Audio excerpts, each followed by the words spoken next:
Yeah, oh yes, life in Owerri. Umare Junction. You cannot use your cooking gas.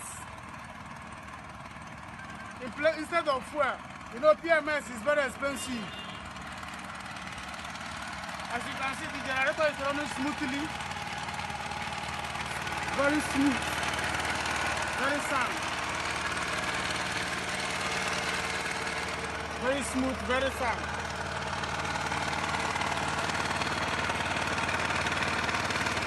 Show them the fuel tap. Show them the fuel tap.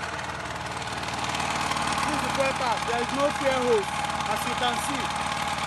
There is no fuel hose. Look at the fuel tap here. There is no fuel hose. Look at where the cylinder is connected. It's real, and the safety is guaranteed. Safety is guaranteed. Come and patronize us. Very cheap. 1 kg can serve for a whole day. If you do Bet Naija business, this is an opportunity for you to save money and make a lot of money. PMOS is very expensive. You know, an average Igbo man can always survive.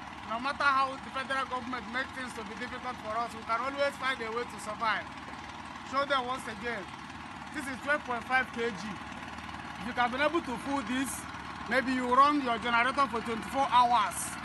It will serve for 3 weeks and some days.